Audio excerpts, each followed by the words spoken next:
You know, it's funny how obsessed we are with measuring human worth. Oh, absolutely. I mean, for over a century now, there's been this expectation of, like, mathematical precision when it comes to the human mind. Right, ever since those first intelligence tests in the early 1900s. Exactly. You sit in this sterile room, you take an IQ test, and it just calculates your spatial reasoning or, your working memory. Pattern recognition, all that stuff. Yeah, and then it spits out this 2 or 3 digit number.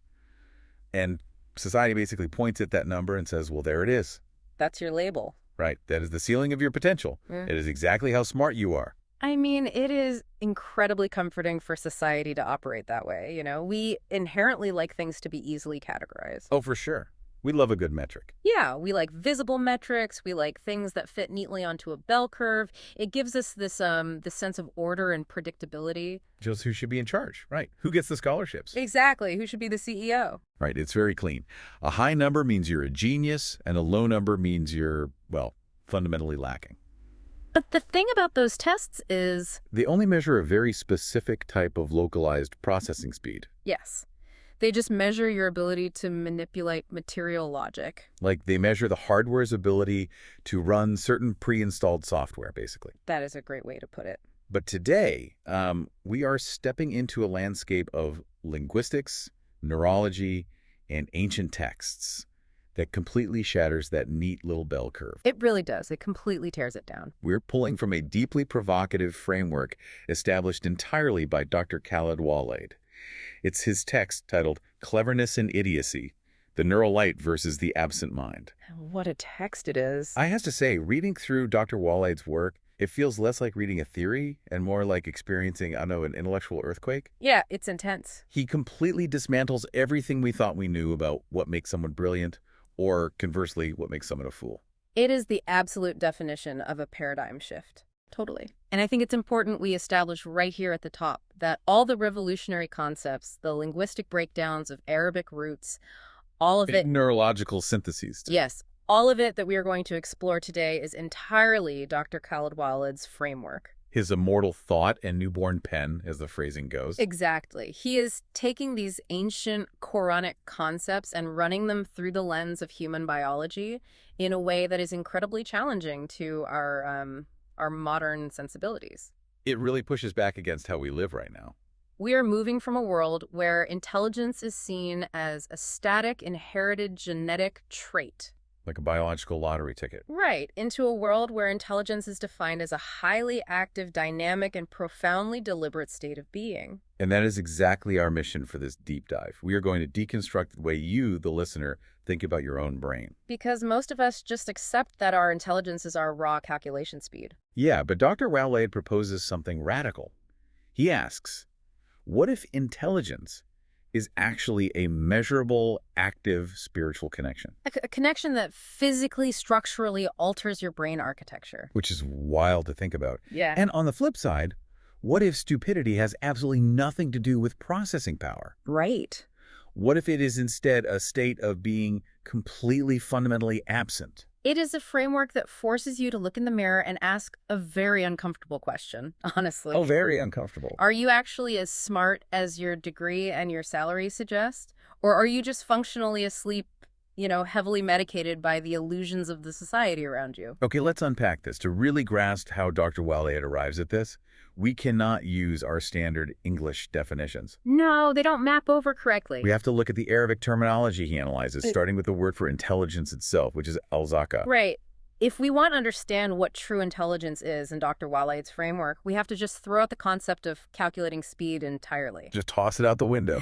Exactly. We have to look at what he identifies as the brain's actual power source. And this is where he introduces the concept of dhikr. Now, dhikr is usually translated as remembrance, right? Like recalling a fact for a history test or remembering where you parked your car. It is, yeah. But Dr. Waleed argues that translating it simply as passive memory completely misses the neurological reality of the word. So it's not passive. Not at all. In his thesis, dhikr is a continuous active process. It is the deliberate act of constantly reminding your brain cells of a divine covenant. So it's an active state of presence. Yes, it's not about retrieving stored data. It's about maintaining a live connection. You're remembering a fundamental truth about existence, like your relationship to a creator or the temporal nature of the physical world. And you're keeping that truth active in your conscious mind. What's fascinating here is how Dr. Waleed's work gets incredibly specific, right? Yeah. Because he doesn't leave this in the abstract realm of philosophy. No, he makes a direct neurological claim. He explicitly links this process of dhikr, this active remembrance, to a specific anatomical region of the human brain. The parietal lobe. The parietal lobe. Which is so interesting because if you look at standard neuroscience, the parietal lobe is largely responsible for processing sensory information. Right, it helps us understand spatial orientation. Yeah, where our body ends and the rest of the world begins. It is how you can touch your nose with your eyes closed. Yes, it manages our sense of self in physical space. But Dr. Waleed connects the parietal lobe to the Quranic concept of ulu albab. Which means people of profound understanding or deep intellect. Exactly. He identifies these areas of the albab as being specifically located in the parietal lobe, positioning it as the precise center for high-level intellectual and spiritual interaction. I want to push back on this a little, though, or at least demand some mechanism here. Sure, go for it. Because it is one thing to say, oh, spiritual thoughts happen in this part of the brain. But Dr. Waleed's saying that this active remembrance, this dhikr, is literally the material of intelligence. He is. He claims it acts as a physical stimulus. How does a spiritual concept physically alter the parietal lobe? Are we talking about, like, neuroplasticity here? We are absolutely talking about neuroplasticity, and that's a brilliant connection you're making. Oh, thanks. According to Dr. Waleed, this active remembrance literally stimulates the brain to revive neural cells. It is not a metaphor for feeling good. He is arguing for a literal physiological reaction. Yes. Think about what the parietal lobe does. It creates your sense of a bounded physical self. Right. When you engage in deep, focused remembrance of a limitless divine reality, you are essentially challenging the parietal lobe's baseline function. You are forcing it to process something beyond immediate sensory input. Exactly. You know, this actually lines up with some fascinating modern neurotheology. Oh, yeah. Yeah, when researchers have put meditating monks or people in deep prayer into fMRI machines, they've actually seen decreased activity in certain parts of the parietal lobe. The parts that make you feel isolated from the universe. Exactly, and increased connectivity in others. The brain physically wires itself differently when it is focused on the transcendent. What's fascinating here is that Dr. Waleed is arguing that this specific wiring, this neurogenesis driven by spiritual focus, creates what he calls a neural light. Quranic, right. Yes, neurania within the individual. The neural pathways in the parietal lobe are enlivened. They are structurally robust because they are constantly engaged with the ultimate reality. Rather than just reacting to immediate physical stimuli like touching a hot stove. Exactly. It's a literal and spiritual light. Wow. And what is so revolutionary about Dr. Waleed framing it this way is that intelligence becomes an active choice. It is a covenantal decision to hold on to the truth tightly. Oh, right. You aren't born with this light pre-installed and permanently switched on. You are choosing to ignite this neural light through the sustained effort of remembrance. I want to try an analogy here to see if I am grasping the mechanics of this, because it is a huge departure from how we normally think. Let's hear it. So if my brain is a smartphone, Dr. Waleed is saying conventional education, learning math, spatial reasoning, local processing is just downloading apps. Okay, downloading apps. But dhikr, this active remembrance in the parietal lobe, is actually plugging it into the charger. Without the connection, even the best apps just sit in the dark. That is a phenomenal way to visualize Dr. Waleed's framework. Oh, good. Because what he points out is that those who remember, and he makes a very specific point to note that this applies equally to both males and females, anyone who actively engages in this dhikr, they are elevated to this state of active light. They are plugged into the charger? They transcend their local hard drive. They are elevated above mere materialism. They aren't just isolated machines crunching numbers in the dark. Right. They are fully powered, interconnected beings operating with a completely different set of data.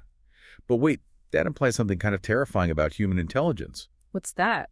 If intelligence requires this active remembrance, does Dr. Waleed imply that our intelligence actually fluctuates? Yes. Like, based on our spiritual focus, if I am actively engaging in this remembrance, am I literally, neurologically, more intelligent in that moment than when I am distracted by, say, an argument over a parking spot? According to his synthesis, absolutely. Intelligence is not a permanent plateau you reach and just stay on. Wow. If the neural cells in the parietal lobe are being revived and stimulated by the material of deer, then an interruption in that ticker is a physical interruption in that stimulation. So it is a highly dynamic state. Very dynamic. Intelligence in this framework is the ongoing, daily, minute-by-minute maintenance of the covenantal connection. That requires immense cognitive effort. It requires a continuous decision to not be swallowed by the purely material world. If you stop plugging in, the light dims. The neuroplasticity reverses. The pathways associated with the infinite start to prune away. And you are left only with the pathways associated with the immediate, the physical, the temporary. Which brings us to a massive, really uncomfortable realization. Because if true intelligence is this active, lit-up connection to the truth, then the logical opposite of that is not just a low IQ. No, not at all. The opposite of intelligence isn't a lack of raw brain power. It's not struggling with calculus or being bad at puzzles. Right. The opposite of intelligence is being completely voluntarily unplugged. And that leads us directly into the second major pillar of Dr. Waleed's text, which is the anatomy of idiocy. Right. In Arabic, the term he analyzes is al-ghaba, and his redefinition of this concept is perhaps one of the most striking linguistic moves in his entire work. Because usually, if we call someone an idiot, we mean they're cognitively slow. We mean their processing speed is low. Yes. But Dr. Waleed defines al-ghaba as the coma of absence. Yes, he redefines idiocy not as a mental deficiency, not as a lack of brain cells, but as al-ghaiba, which means absence. I have to admit, when I first read this part of his thesis, I recoiled a bit. Really? Why? Well, calling someone an idiot just because they don't share a specific spiritual focus sounds incredibly harsh. It sounds almost arrogant, like weaponizing a physiological term against anyone who is secular or materially focused. I get that. How does Dr. Waleed justify using such a loaded term? It is a completely fair reaction. And to understand it, we have to look closely at the Arabic root of the word rather than our English baggage with the word idiot. Okay, let's look at the root. The root letters, GHBA, imply something being covered, hidden, or unseen. Dr. Waleed isn't using it as a playground insult. Okay. He's using it as a precise, objective diagnosis of a physiological and spiritual state. A diagnosis of being covered up. Exactly. It is a coma-like state. It is the condition of being entirely oblivious to the fundamental truth of the covenant we just discussed. You are covered over by the material world. Yes, and Dr. Waleed characterizes this state of idiocy as falling under what he calls heritage magic, or the illusions of society. Heritage magic. That is such a vivid phrase. It really is. It implies being completely spellbound by the way things have always been done. The inherited norms, the material pressures, the relentless focus on acquiring wealth or status. Yes. It acts like a literal spell that keeps your parietal lobe offline. Let's look at the mechanism of heritage magic from a psychological perspective to really ground what Dr. Waleed is saying. Okay. Think about neurohabituation. The human brain is an energy-saving device. If you see the same thing every day, your brain stops processing it to save energy. It runs on autopilot. Exactly. Societal norms, the heritage, they become invisible to us. We just accept them as absolute reality. Right, like water to a fish. Yes. And Dr. Waleed is saying that when you allow your brain to become completely habituated to the material world, when you accept the magic that the physical world is the only reality, you go into a spiritual coma. Even though you are physically awake. Yes. Your local RAM might be processing complex material tasks flawlessly. You might be designing a rocket ship. Right. But intellectually, in the realm of the parietal lobe's highest function, you are flatlining. You are absent. Dr. Waleed uses a really powerful historical example from the text to illustrate this, and it perfectly clarifies the difference between low IQ and this coma of absence. Oh, the story of Lot's wife. Yes, he brings up the story of Lot's wife. This is where his theory really locks into place. When we look at the narrative of Lot's wife, Dr. Waleed points out something crucial. There is absolutely no indication she was mentally deficient in a medical sense. She didn't lack raw cognitive ability. No, she navigated a complex society. She managed a household. She wasn't incapable of thought. But Dr. Waleed identifies her as being among the Gabarim. Exactly. Notice that term shares the exact linguistic root with his definition of idiocy, al-ghaba.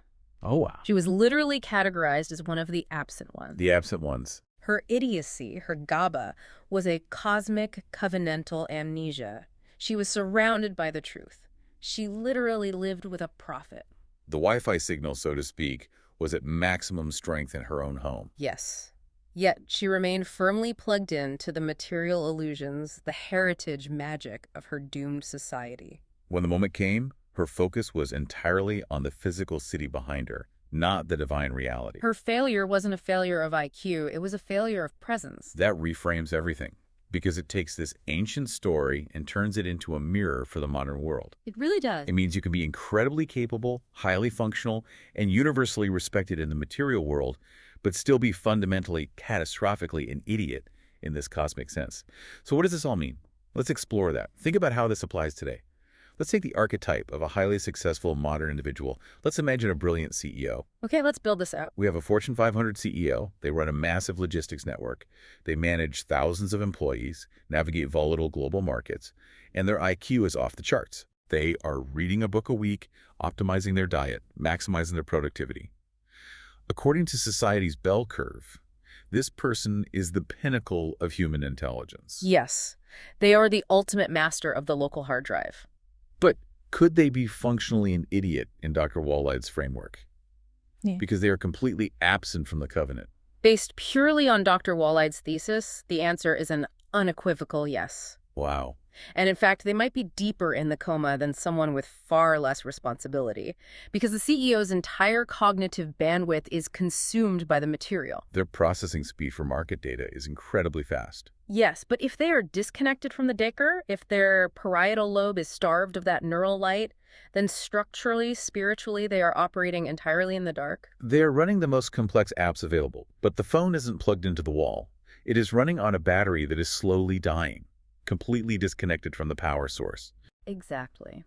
Dr. Waleed draws a stark contrast between what he calls kumul, which is this state of neural lethargy, a sluggishness inherent in the absent mind, versus the active, vibrant light of the connected mind. So the CEO's brain is hyperactive in the frontal cortex, managing tasks, but the parietal lobe, the center for recognizing the divine covenant, is in a state of kumul. Yes, they are sleepwalking. They are a sleepwalker building an empire. And Dr. Waleed doesn't let us escape the terror of that realization. He introduces a concept that explores the ultimate inevitable consequence of living in this state of absence. What's that? He talks about the day of Takabun. Okay, we need to unpack this term carefully. Dr. Waleed translates the day of Takabun as the Great Awakening. The Great Awakening. It is a day of profound, devastating realization. It is the moment when the idiots, those who live their entire lives in the coma of absence, are finally violently woken up. And when they wake up. Upon waking, they realize how utterly, entirely absent they were.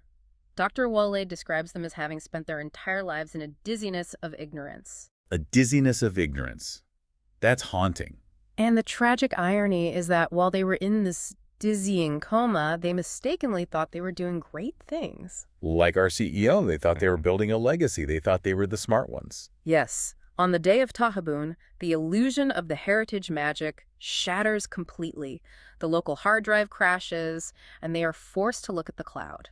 And they see the absolute reality of their cosmic idiocy. They realize that their entire life's work was the equivalent of building a sandcastle while aggressively ignoring the incoming tide. It is a profound, almost terrifying leveling of the playing field. It really is. The genius who rejects the truth is actually in a coma. And the seemingly simple person someone's society might overlook, someone who doesn't have the high IQ or the wealth, but who maintains the neural light of remembrance, is the true intellectual. It completely flips the script on how we evaluate human success and awareness. It demands that we look at our own lives and ask, am I building a sandcastle or am I tending to the light? It really does.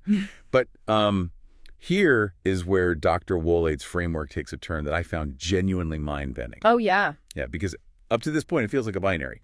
We have good, which is remembering and being awake. Yeah. And bad, which is being absent, ignoring the truth. Right. We've established that this absence is bad. It's the ultimate foolishness. But Dr. Waleed introduces a third category, a category where deliberately acting oblivious, intentionally ignoring reality, is actually the highest possible form of intelligence. Well, this is where Dr. Waleed's analysis of human behavior becomes incredibly nuanced and, frankly, deeply poetic. Yeah. He introduces the concept of al-tagabi. Al-tagabi, which translates roughly to praiseworthy overlooking or intentional ignoring. Yes, it is a deliberate conscious choice to ignore or overlook something, but it's fundamentally different from the coma of absence. Okay, I need to wrap my head around this distinction, because from the outside, they look incredibly similar. The coma of al-gaba is a failure to see the ultimate truth because you are distracted by the material world. Right. Al-tagabi is a deliberate ignoring of narrow, material calculations in order to do good and serve the ultimate truth. So, al-tagabi is ignoring the physical rules of the game because you are playing a much higher spiritual game. Precisely. Dr. Waleed describes the motivation behind al-tagabi as acting out of raghab and rahab. Raghab and rahab. Raghab is the desire or profound hope, specifically the desire to do good without calculating the material return. It's an unconditional trust in the divine. And rahab. Rahab is the awe or fear of losing that divine connection. He uses an illustrative example here too, right? The story of the prophet Zachariah. Yes. The narrative of Zachariah is the perfect embodiment of al-tagabi. How so? According to Dr. Waleed, Zachariah acted with the unconditional trust of a child toward its parents. He did continuous good deeds. He practiced a form of deep spiritual monasticism in his devotion. Yeah. And crucially, he did all of this without sitting down and calculating the material return on his investment. He wasn't looking at a spreadsheet of his good deeds waiting for a payout. Exactly. He feared only one thing, which was the loss of the light of remembrance, that neural light we discussed in the first section. Right.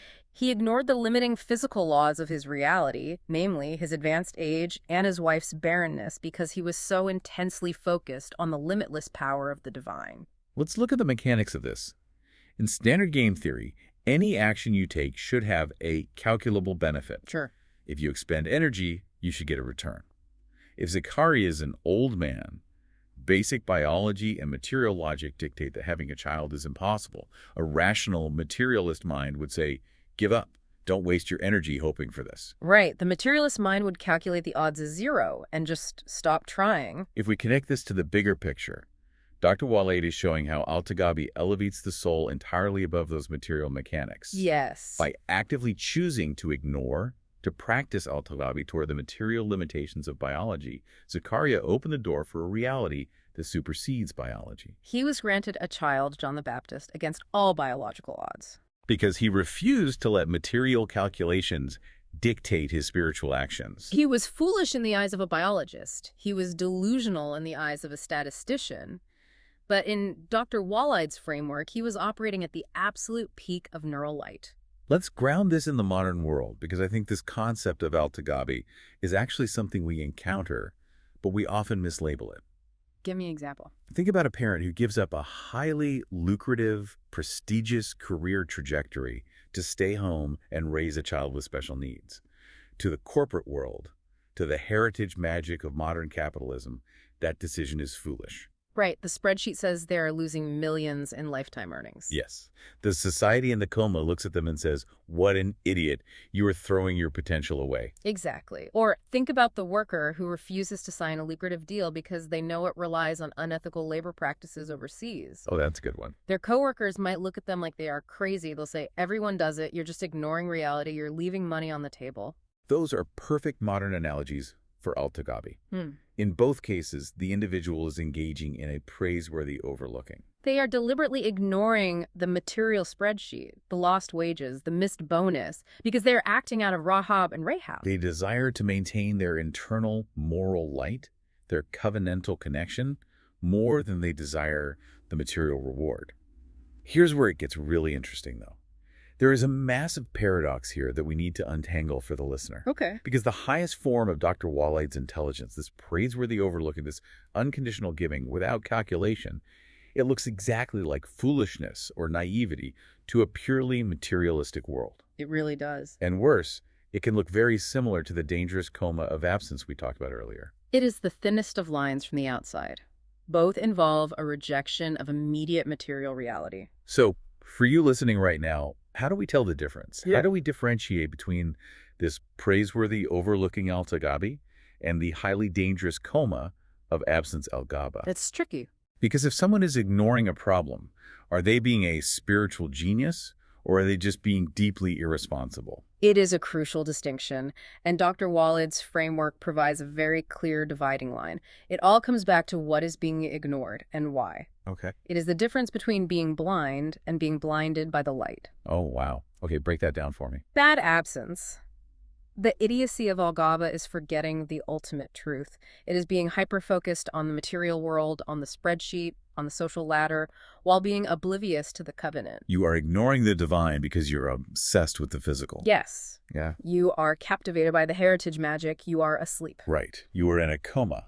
But praiseworthy overlooking Al-Tagabi is the exact inverse. It is ignoring the limiting factors of the material world because you are so hyper-focused, so blindingly awake to the ultimate truth of the covenant. Your neural light in the parietal lobe is burning so brightly that it literally washes out the petty calculations of material existence.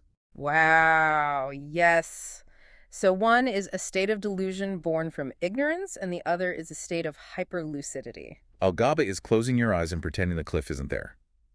Al-Tagabi is seeing the cliff perfectly clearly, but trusting that gravity doesn't have the final say. That is exactly it. It is an intentional surrender of the small calculations for the sake of the massive equation. That is a phenomenal distinction, but it requires radical self-honesty. Oh, absolutely. It requires you to ruthlessly examine the motive behind your actions. Are you ignoring a problem in your life because you are willfully blind to it because it's too hard to deal with? Or are you ignoring the supposed impossibility of a situation because you have absolute faith in a higher outcome? And that friction, that inevitable clash between the person who is hyperlucid and the society that is deep in a coma, brings us to the final major theme of Dr. Waleed's work. Because this is not a peaceful process. No, definitely not. When these two realities collide, it gets explosive. To prove how these definitions, the neural light versus the coma of absence, clash in the real world, Dr. Waleed provides a historical case study of a man waking up from the coma and facing immediate aggressive backlash. We are talking about the ultimate historical archetype of awakening,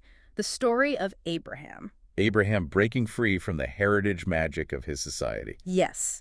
Dr. Waleed uses the narrative of Abraham to illustrate the profound social, psychological, and interpersonal struggle of this intellectual awakening. It's a huge struggle. Abraham lives in a society that is entirely submerged in the coma of absence. Yeah. They worship physical idols. They are entirely bound by heritage magic. The way things have always been done is the only acceptable reality. And Abraham wakes up.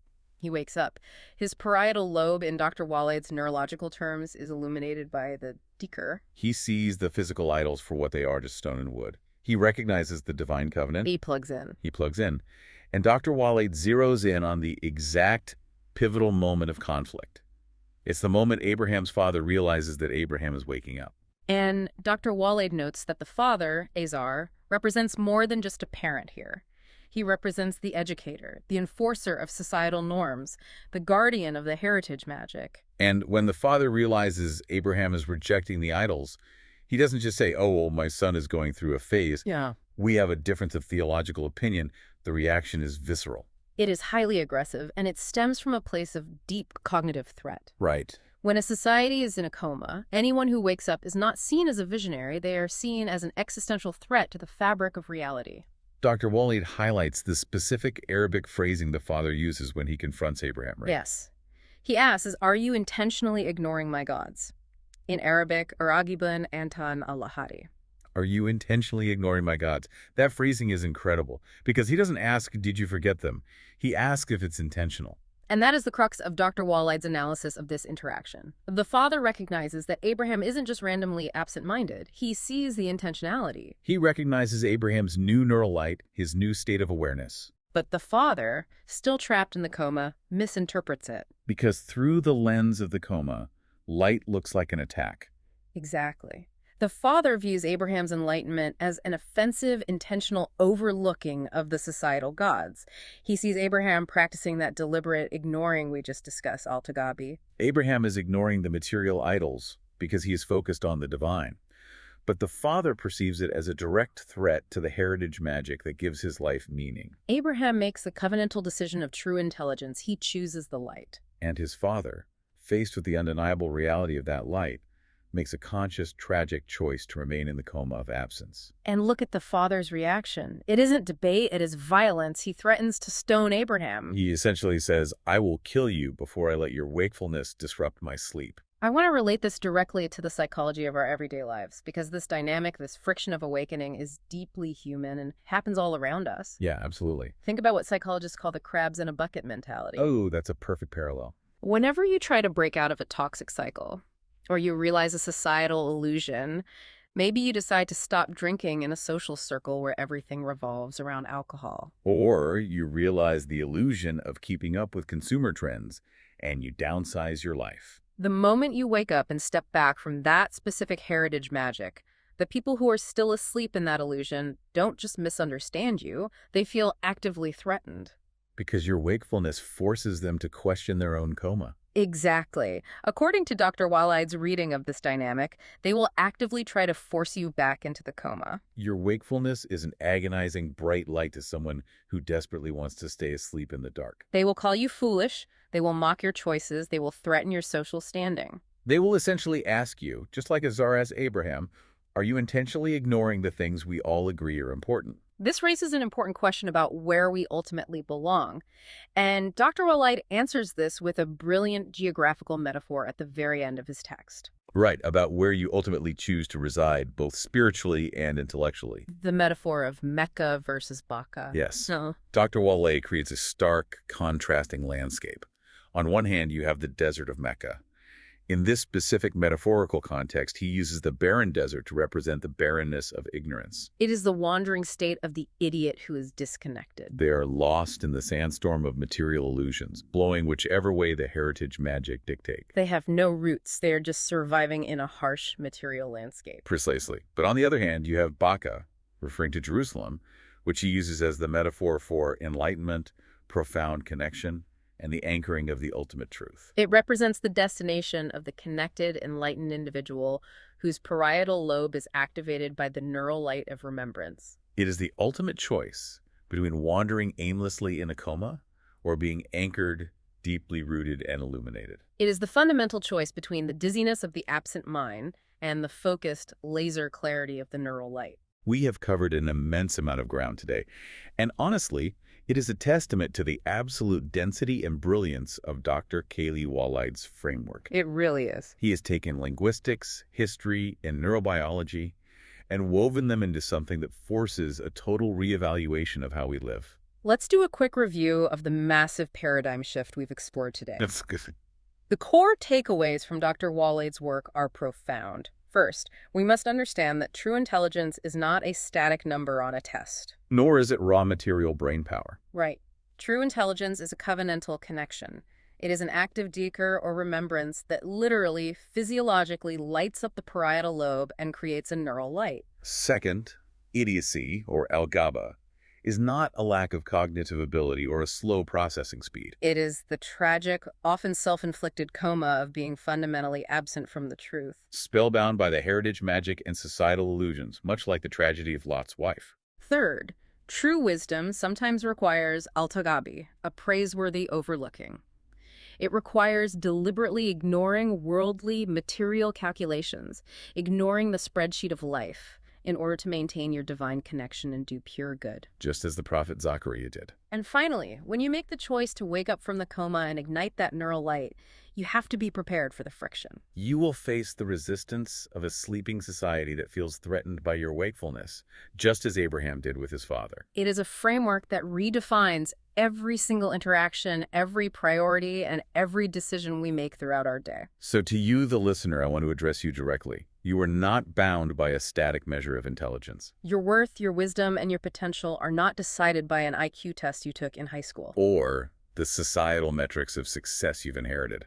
According to Dr. Waleed, you have the agency right now in this very moment to plug in. You have the physiological and spiritual ability to activate your parietal lobe through active remembrance. You have the power to step out of the dizziness of ignorance before that inevitable day of awakening, the day of Tagabun, arrives. The power source is always available. The choice to connect, the choice to maintain the light, is entirely yours. And I want to leave you with a final provocative thought to mull over, building directly on the mechanisms we've learned from Dr. Waleed today. Let's hear it. Dr. Waleed made it crystal clear that true intelligence requires the active, continuous remembrance that revives our neural cells. It requires profound, sustained focus. Right. But look at the modern era we live in. We live in a world where our attention is intentionally, algorithmically hijacked every 3 seconds. We are bombarded by push notifications, the endless scrolling of feeds, a constant deafening barrage of digital noise. It is arguably the most potent form of heritage magic ever invented, a machine designed to keep you distracted. Exactly. So the question I want to leave you with is this. In our hyper-connected, dopamine-driven digital world, are we accidentally inducing a permanent state of physiological absence? That is a chilling thought. By surrendering our cognitive bandwidth to the endless scroll, are we literally starving our parietal lobes of the light Dr. Waleed describes? Are we voluntarily choosing the modern coma over the ancient covenant? It's something to think about the next time you reach for your phone to kill a few minutes of silence. Until next time, stay curious and stay awake.